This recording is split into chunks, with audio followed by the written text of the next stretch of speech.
नमस्कार, जय जय राम, जय सिया राम। मेरे प्यारे सभी दर्शकों, आज की इस वीडियो में मैं एक सच्ची घटना से वाकिफ कराऊंगा। ये बात जो है उत्तर प्रदेश के एक छोटे से ज़िले से की है कि एक चौधरी साहब जिनके जो है 4 भट्ठे थे, ईंट पकाने वाली 4 भट्ठे थे। वे चौधरी साहब बहुत ही धनी थे, बहुत ही अमीर इंसान थे।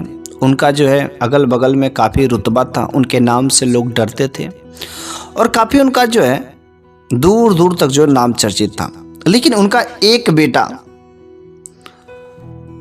बेटा जो है बाहर इंजीनियरिंग की पढ़ाई कर रहा होता है। कुछ समय के लिए वो अपने घर पर आता है, लेकिन उसी समय एक जो है उनके भट्ठे पर ही काम कर रही है मजदूर की लड़की, जो लगभग जो है 12th पास आउट करने के बाद वह आकर के वहाँ पर काम कर रही होती है। और बस वह लड़का जो चौधरी साहब का बेटा था उस लड़की को देख करके दीवाना हो जाता है, उसके पीछे यूं ही पागल हो जाता, अपने पीछे जान दे देता है। फिर इसके बाद उसकी क्या सच्ची घटना होती है, तो चलिए हम लोग उस घटना को सही तरीके से शुरुआत कर लेते हैं। तो उत्तर प्रदेश के एक छोटे से जिले की बात है कि एक जो चौधरी साहब थे जिनकी जो 4 भट्ठे चलती थी, उनका सही नाम जो था गोपाल कुमार था। गोपाल कुमार जो चौधरी साहब थे, उनके परिवार में कुल 4 लोग थे, पति पत्नी और एक बेटा और एक बेटी। चूंकि बेटा बड़ा था और बेटा पढ़ाई करने के लिए, इंजीनियरिंग की पढ़ाई करने के लिए किसी दूसरे जो है शहर में गया था पढ़ने के लिए, तो पढ़ाई बीटेक एमटेक इंजीनियरिंग की पढ़ाई करने के बाद बेटा जो है जॉब पकड़ता है। और चूंकि उनकी जो लड़की रहती है घर से ही पढ़ाई कर रही होती है, तो बेटा तो जॉब पकड़ लेता है। और जो चौधरी साहब थे उनकी 4 भट्ठे की ईंटें थी, वो काम पकड़ता है तो 25,000 30,000 रुपये यही जो है उसको पैसे मिलते हैं। उसके पापा ने कहा कि बेटे, तुम इतनी पढ़ाई करने के बावजूद भी 25,000 30,000 रुपये की नौकरी करोगे तो क्या फ़ायदा है, तो क्यों ना तुम अपने ही घर पर आ जाओ और जो हमारी भट्ठे की जो ऑफिस है उसमें बैठ कर के कारोबार संभालो, हमारा वजन कुछ हल्का करो और उससे ज़्यादा पैसे यहाँ पर तुम कमा सकते हो।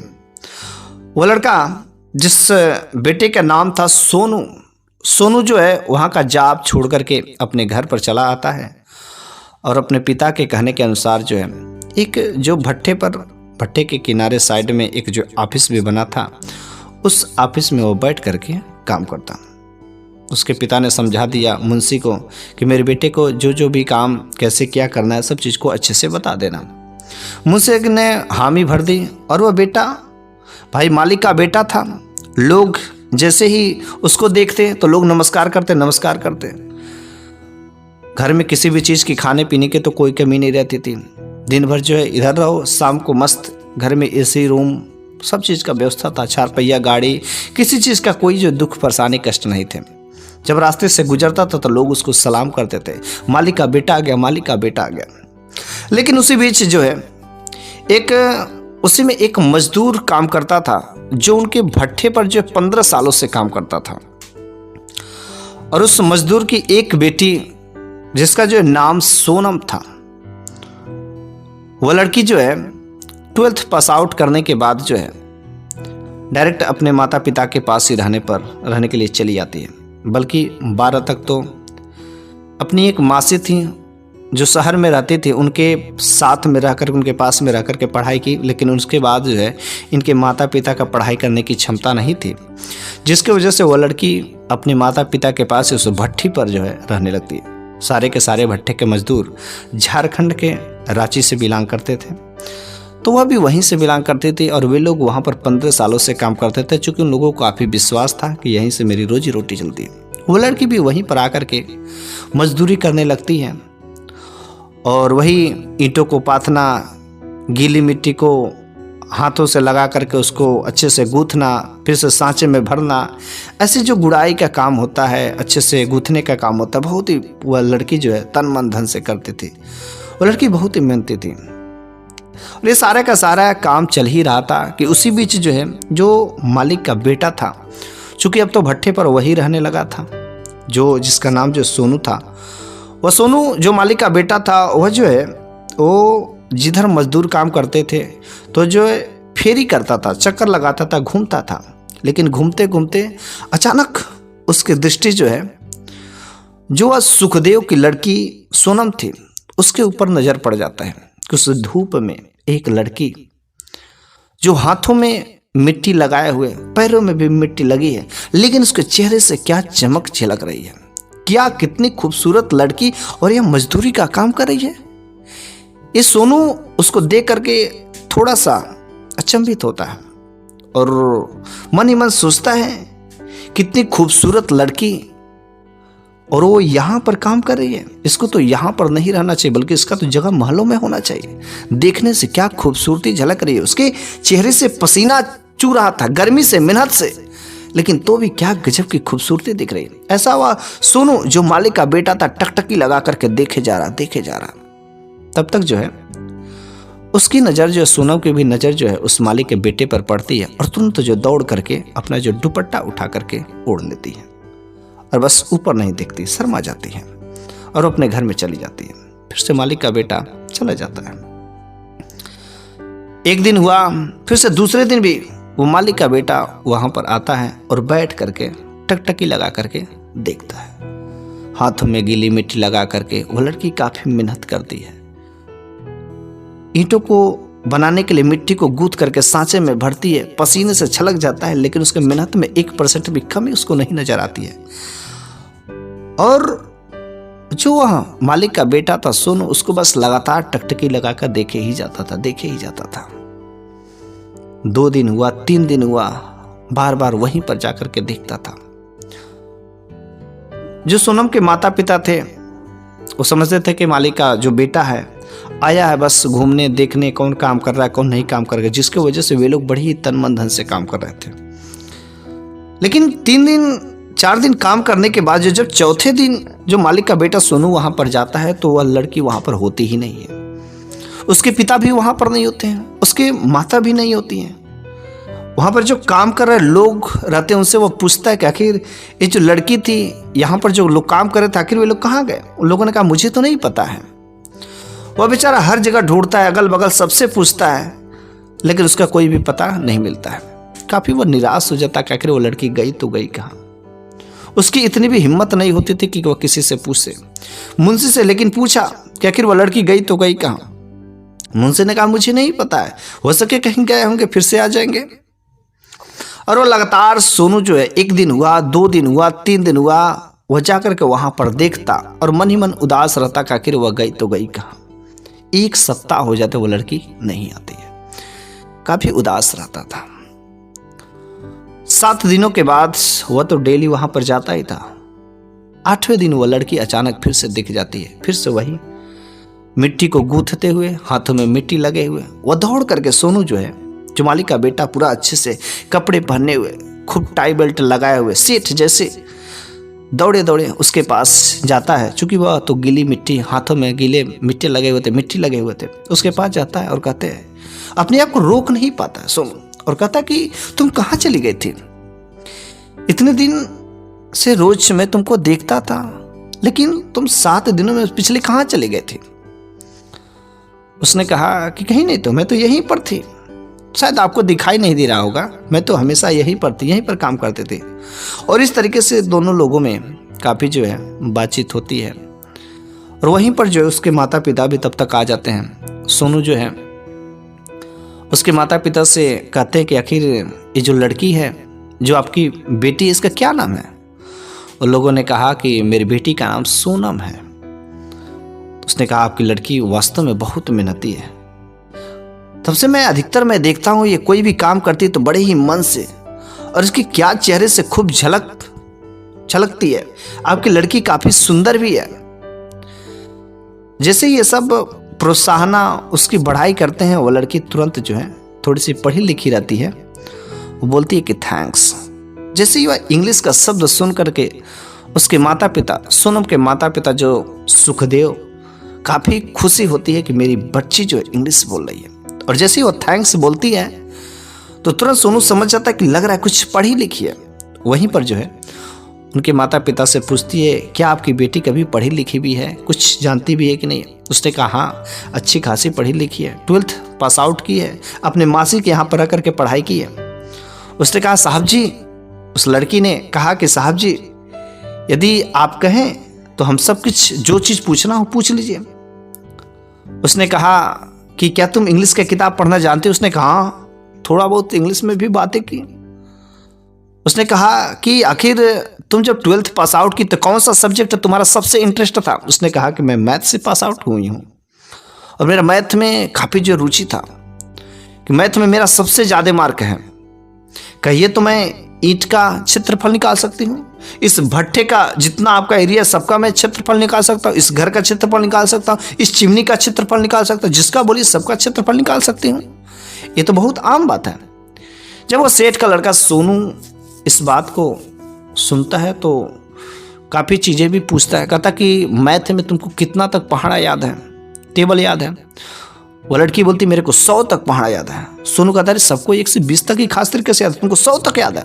उसने 78 का, 79 का, 99 का, 93 का, ऐसे कई तरीके से पहाड़ा पूछते, टेबल पूछते हैं और मोबाइल में कैलकुलेट करके मल्टीप्लाई करके देखते हैं, सारे के सारे आंसर सही होते हैं। सोनू कंफ्यूज हो जाता कि आखिर इतनी कम पढ़ी लिखी लेकिन इसका माइंड तो बिल्कुल जीनियस है, लेकिन गरीबी की वजह से हो सके ये आगे नहीं पढ़ सकती है।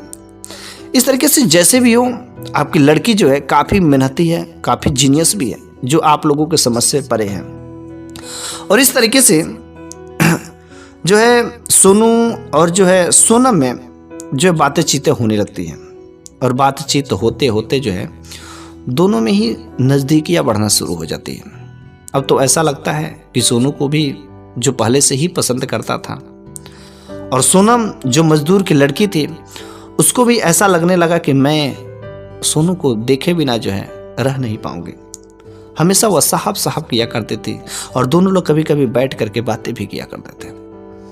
लेकिन एक दिन अचानक सोनू जो है 2-3 दिनों के लिए कहीं पर चला जाता है, कोई एग्ज़ाम आ गया रहता है, उस एग्ज़ाम को देने के लिए लखनऊ चला जाता है और वहाँ पर जो है अपनी एक मासी के घर पर रह करके वहाँ पर एग्ज़ाम कर देता है और एग्ज़ाम देने के बाद वह 3 दिनों के बाद घर पर वापस लौटता है। और घर पर वापस लौटते ही वह तुरंत अगले दिन सुबह सुबह ही सोनम के घर पर पहुंच जाता है, जो जहाँ पर वह ईंट पाथने का काम किया करती थी। जैसे ही वो वहाँ पर पहुँचता है तो छुपके से देखता कि आखिर उसके ऊपर क्या बीत रही हुई। तो वह देखता है कि सोनम कुछ काम नहीं कर रही है, काफ़ी मायूस होकर के बैठी हुई है। ऐसा लग रहा है कि उसका कुछ चीज़ खो गया है और बहुत दुखी बैठी हुई है, उसको कुछ समझ नहीं आ रहा था। और वह जो है उसकी उदासी को सहन नहीं कर पाता, तुरंत दौड़े दौड़े उसके पास जाता है और कहता है कि तुम उतनी उदास क्यों बैठी हुई हो? उसने कहा कि शायद आपको नहीं पता होगा कि आपके इंतजार में कोई यहाँ पर भी रहता है। उसने कहा मेरे इंतजार कौन कर सकता है? तो उसने कहा हाँ, यहीं पर एक मजदूर की लड़की जो शायद आपका इंतजार करती है। अरे आखिर वो कौन मजदूर की लड़की? बातों बातों में इशारा होता है और दोनों लोग समझ जाते हैं कि हाँ यह उसका इंतजार करते हैं और उसका इंतजार करते हैं और दोनों लोग बातों बातों में खो जाते हैं और बस दोनों लोग वहीं पर जो है प्यार का इजहार भी करते हैं और आलिंगन करते हैं, गले मिल जाते हैं। लेकिन जब गले मिलते हैं तो दोनों लोगों को इतनी खुशी को लोगों को पता ही नहीं चलता है कि कितनी देर गले लगे हग करते हैं तो कितना समय हो जाता है। 5 सेकेंड, 10 सेकेंड, 20 सेकेंड, आधा मिनट भी बीत जाते हैं, 1 मिनट, 2 मिनट तक वे लोग गले ही लगे रहते हैं। तब तक जो है सोनम की माँ जो है कुछ काम से वहाँ पर आ रही थी और वह देख जाती है कि मालिक का बेटा और मेरी बेटी दोनों लोग गले लगे हुए हैं। वो कुछ आवाज़ कर देती ताकि उन लोगों को ऐसा आभास ना हो, वो कुछ आवाज़ कर देती है ताकि उन लोगों को ऐसा लगता है कि हाँ किसी ने मेरे को देखा नहीं। जैसे वह आवाज़ करती हैं दोनों ही अलग हो जाते हैं और बस आपस में बातें चीतें करने लगते हैं। चूँकि इन दोनों लोगों को ऐसा लगता है कि हम लोग पकड़े नहीं गए हैं, किसी ने देखा नहीं है, लेकिन शायद उन लोगों को पता ही नहीं रहता कि हम लोग पकड़े जा चुके हैं। और इस तरीके से वहाँ से सोनू जो मालिक का बेटा है वहाँ से चला जाता है। जब मालिक का बेटा वहाँ से चला जाता है तो सोनम की माँ सोनम को अपने घर में लेकर के जाती है और वहाँ पर माता और पिता उसके सोनम के दोनों लोग उसकी खातिरदारी अच्छे से करते हैं। वे लोग कहते हैं कि शायद तुमको पता नहीं है कि तुम एक बहुत ही गरीब हो, मजदूर की लड़की हो और वो करोड़ों के मालिक हैं। शायद तुम्हें पता ही नहीं है कि ये रिश्ता कभी नहीं हो सकता। तुम अगर उनसे प्रेम करती हो कि जिस दिन उसके पिता को, उसके बाप को पता चल जाएगा, मालिक को पता चल जाएगा, सेठ को पता चल जाएगा, उसी दिन हम तीनों लोगों को इसी भट्ठे में झुकवा देंगे और किसी का लाश का भी पता नहीं चलेगा। कोई जांच पड़ताल करने वाला नहीं आएगा। आइंदा तुम जो है उन सेठ, उस मालिक से के बेटे से मिलने की कोशिश मत करना। हम लोगों के जीवन है, हम मानते हैं 15 साल से यहाँ पर काम करते हैं और हम लोगों की रोजी रोटी, हम लोगों का काम यही है, गरीबी में रहना, ऊंचे ख्वाबों को नहीं देखना। इस तरीके से काफ़ी उसे डांट फटकार लगती है और जब डांट फटकार लगती है तो वह लड़की जो है सोच लेती कि हाँ ये बात सही है और अमन ईमन सोच लेती कि मैं बिल्कुल ही अब उनके तरफ देखूंगी तक नहीं। और इस तरीके से उस रात को बीत जाती है। अगला दिन जब सुबह होता है तो फिर से सोनू जो है उठ करके सुबह सुबह भट्ठा पर तो नहीं जाता है बल्कि वह मार्केट जाता है और मार्केट जा करके कुछ कपड़े, कुछ उपहार अपने सोनम को लिए देने के लिए खरीद करके लाता है और फिर से वहां पर पहुंच जाता है। जैसे वहां पर पहुंचता है और वहां पर वो खड़ा होकर के देखता है तो वही लड़की सोनम जो है गीली मिट्टी में गूंथ रही थी, मेहनत कर रही थी, माथे से पसीना छलक रहा था। वो कहते कि देखो मैं तुम्हारे लिए क्या लेकर आया हूँ, देखो कितने सारे कपड़े, कितने महंगे महंगे चीज लाए, उपहार लेकर आया, देखो ना। वह बेचारी लड़की उसकी तरफ एक बार भी देखती नहीं, उस मालिक के बेटे की तरफ में। वह एक बार बुलाता है, 2 बार बुलाता है, 3 बार बुलाता है, लेकिन वह एक बार भी देखती नहीं है। तब तक जो है वहीं पर उसकी माँ भी चली आती है, उसके पिता भी चले आते हैं। उसकी माता और पिता दोनों लोग उस मालिक के बेटे के चरणों में गिर जाते हैं, पैरों को पकड़ लेते हैं और कहते हैं मालिक मुझे माफ कर दीजिए, गुस्ताखी हो गई है, कृपया आप मेरी बेटी को छोड़ दीजिए। मेरी बेटी से गलती हो गई है कि वह जो है आपसे बातचीत करने लगी, वह आपके प्यार के जाल में फंस गई, कृपया आप मेरी बेटी को छोड़ दीजिए, वरना जिस दिन आपके पिताजी को पता चल जाएगा उस दिन हम लोगों के आखिरी दिन होगा। कृपया आप ऐसा काम मत करिए, हम लोगों का यहीं पर रोजी रोटी है, कहिए तो हम इस भट्टे को छोड़ करके कहीं दूर चले जाएंगे, लेकिन कृपया आप ऐसा काम मत करिए, मेरी बेटी को छोड़ दीजिए, हम लोगों का जान रहेगा तो बहुत कुछ मिलेंगे। इस तरीके से कहता है, उनके गिड़गिड़ाने लगते हैं। तो उस बेटे ने उन दोनों लोगों को उठाया और सोनम को कहा कि देखो घबराने की बात नहीं है, आज हम अपने पापा से बात करते हैं, देखते हैं कैसे नहीं मानेंगे। मेरे पापा ऐसे दिल के नहीं है, मेरे पापा दिल के बहुत ही अच्छे, फिर आगे क्या होता है। गजब का ऐसा हादसा होता है उस रात। और सोनू अपने घर पर जाता है और खाना नहीं खाता। वो कहता है पापा आज मेरे को भूख नहीं लगी, आज मेरे मन में कुछ सवाल है जो मेरे को सता रहे हैं कि आपके नाम से मजदूरों में बहुत जो डर फैला हुआ है, क्या ऐसा सत्य बात है? उसने कहा नहीं बेटा ऐसी कोई बात नहीं है। उसने कहा पापा आपने मेरे ऊपर तो जिम्मेदारी भी डाल दी है, अब मैं बड़ा भी हो गया हूं, तो क्यों ना आप जो है मेरी शादी कर देते हैं। पापा ने सोचा कि शायद बेटा मजाक कर रहा होगा। उसने कहा कि ठीक है तुम शादी करने के लायक हो गए तो शादी हो जाएगी, लेकिन हाँ शादी करने के लिए तुम जो अपनी पसंद की लड़की ही कोई चूज कर लेना, मेरे के ये सब बोझ मत ठकेलना, बस तुम कहना किसके साथ करना है, बस उसके साथ हम कर देंगे, लेकिन हाँ वह लड़की जो पढ़ी लिखी होनी चाहिए। उसने कहा पिताजी हमने लड़की देख ली है। तो उसने कहा पढ़ी लिखी है? उसने कहा नहीं पढ़ी लिखी तो नहीं है, कोई खास पढ़ी लिखी नहीं है, लेकिन सुंदर है, लेकिन जितना भी पढ़ी लिखी है उस हिसाब से वह अपने आप में बहुत जीनियस है, बहुत इंटेलिजेंट है। उसने कहा ऐसी कौन सी लड़की है, आखिर कहाँ है? उसने कहा अपने ही इलाके में है।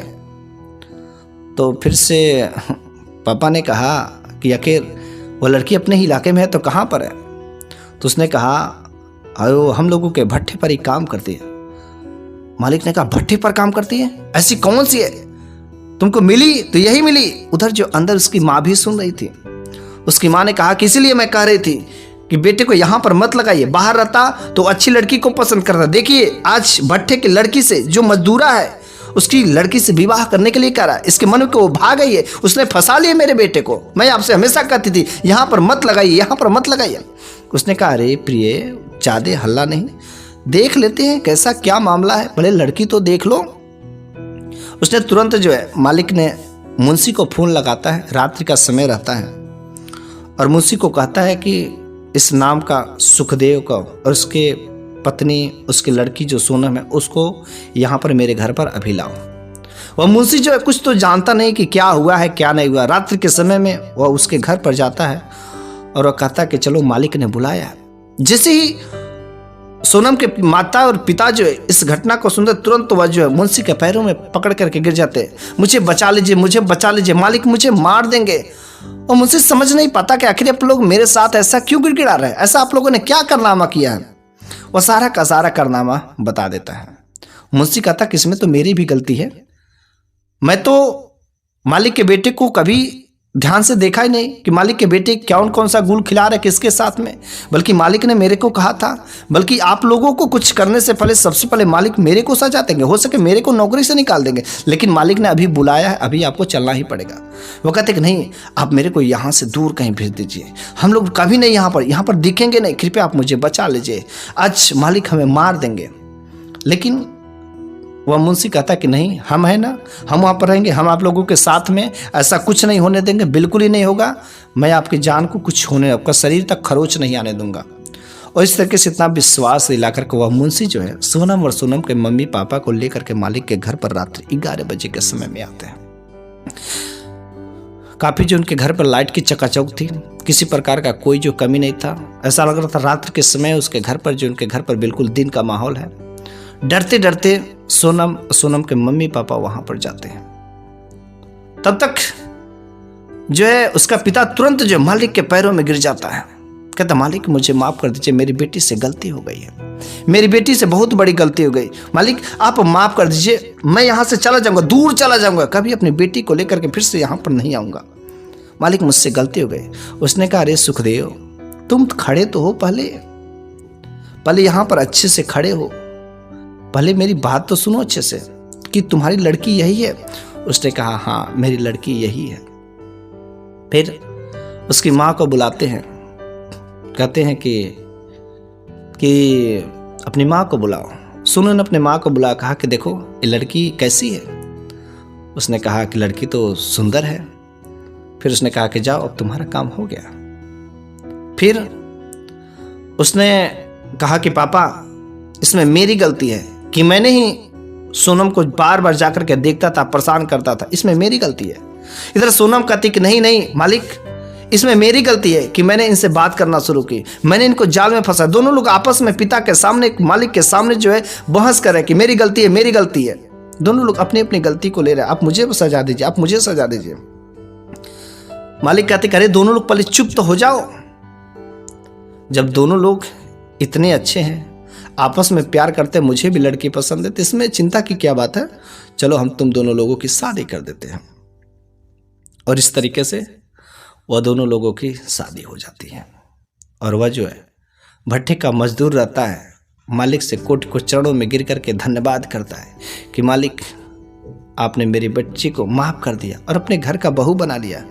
उसने कहा अरे अब तुम्हारा जगह जो चरणों में नहीं है, तुम अब मेरे समधी बन चुके हो और सही से उठ करके खड़े हो, अब सीना से सीना ठोक कर बात करने लगे हो। तुम 15 साल से मेरे यहाँ पर मजदूरी कर रहे हो, काम कर रहे हो, मुझे तेरे काम पर हमेशा भरोसा रहा, विश्वास रहा, तुम्हारी ईमानदारी पर हमेशा विश्वास करता रहा। इस कारण से मैं तुम्हारी बेटी को अपना रहा हूँ और आज से तुम हमारे समधी हुए और तुम्हारी बेटी अब वहाँ पर काम नहीं करेगी, मेरे घर की बहू रहेगी, मेरे घर के 4 दीवारी के अंदर रहेगी और उसको जो भी पढ़ाई पढ़नी होगी हम उसको सारे प्रकार की पढ़ाई पढ़ाएंगे। और इस तरीके से वह लड़का उसके साथ विवाह कर करके उसको अच्छी कैटेगरी वाली पढ़ाई कराता है और अच्छे जीवन में वो जो दोनों लोग बहुत ही उच्च स्थिति पर भी चले जाते हैं। तो ये थी घटना और ये सच्ची घटना है और इससे कई सारे घटनाएं हमारे अगल बगल जरूर होती है। कई सारे ब्रिलियंट, कई सारे जीनियस लड़कों को मौका नहीं मिल पाता है, तो कुछ ऐसे भी हमारे समाज में अक्सर होते रहते हैं। यदि ऐसी घटनाएं अगर आपको अच्छी लगती हो तो आप कमेंट बॉक्स में आप अपनी राय जरूर दीजिएगा।